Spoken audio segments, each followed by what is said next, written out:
আমরা দুনিয়াতে সুখ শান্তি বলতে বুঝি আমার একটা বাড়ি থাকবে, একটা গাড়ি থাকবে, প্রতি বছর 2-3 বার বিদেশ ঘুরতে যাব, এতটুকুই আমাদের চাহিদা।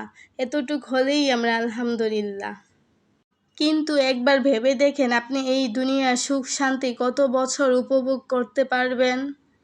আর অন্যদিকে ভাবুন তো, আপনি যখন জান্নাতে থাকবেন তখন মৃত্যু, দুঃখ, কষ্ট এসে কখনো আপনার দরজায় কড়া নাড়বে না। আপনি আপনার আত্মীয় স্বজন, সমস্ত নবী আউলিয়াগণের সাথে মাছের কলিজা দিয়ে নাস্তা করবেন। কতটা সৌন্দর্যপূর্ণ হবে সেই দিনগুলো। আসসালামু আলাইকুম সবাই, আমার চ্যানেলটা সাবস্ক্রাইব করে আমার পাশে থাকবেন। আপনাদের কাছে ভালো কিছু উপদেশ পৌঁছানোর জন্যই আমার অনলাইন জগতে আসা। প্রতিদিনের কাজ যেমন আমরা গুরুত্ব দিয়ে করি, ঠিক সেভাবেই জীবনে চলার পথে 5 ওয়াক্ত নামাজ কিভাবে আমরা খুশুর সাথে আদায় করব, আজকে তা সম্পর্কেই জানব।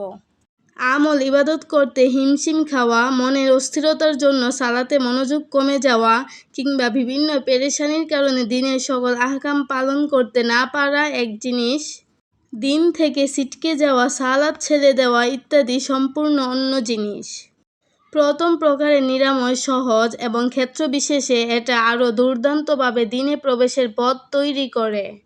কিন্তু দ্বিতীয় প্রকারের নিরাময় অত্যন্ত কঠিন এবং এটা অন্তরে এমন এক মরিচা ধরিয়ে দেয় যা অনেক সময় মানুষকে কুফুরের পথে পর্যন্ত ধাবিত করে। দিন থেকে সরে যাচ্ছি, কি করতে পারি? এই প্রশ্নটা যারা করেন তাদেরকে আমি পাল্টা প্রশ্ন করতে চাই, দিনের জন্য প্রতিদিন আপনি কতখানি সময় বরাদ্দ করতে প্রস্তুত? সংসারে পর্যাপ্ত সময় না দিলে স্বামী স্ত্রীর মধ্যে ডিভোর্স হয়ে যায়, তেমনিভাবে সন্তানদের পর্যাপ্ত সময় না দিলে সেসব সন্তান বখেটা হয়ে যায়। ব্যবসায় পর্যাপ্ত সময় না দিলে সেই ব্যবসা মুখ থুবড়ে পড়ে। এমনইভাবে বারান্দার টবে থাকা গাছে যদি নিয়মিত পরিচর্যা করা না হয়, একদিন দেখবেন সেই গাছ মরে শুকিয়ে গেছে। প্রতিটা সম্পর্ক এবং কাজ দিন শেষে সময় দেওয়া না দেওয়ার উপর টিকে থাকে।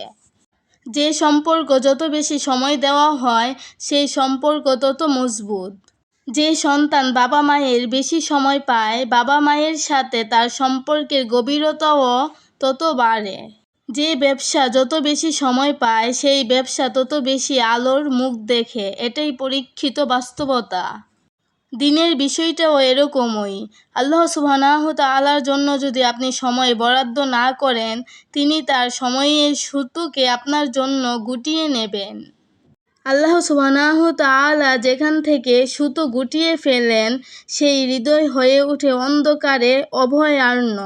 এমন কলুষিত অন্ধকার অন্তর থেকে আল্লাহ আমাদের পানাহ দিন।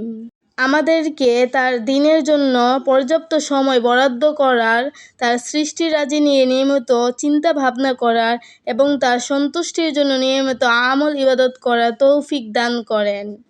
হে আমার মালিক, আপনি যদি আমাদেরকে কিয়ামতের ময়দানে নামাজের হিসাব নেন, আমরা কখনো এত কঠোরতার সাথে হিসাব দিয়ে, আমাদের নামাজ দিয়ে, আমল ইবাদত দিয়ে জান্নাতে প্রবেশ করতে পারবো না।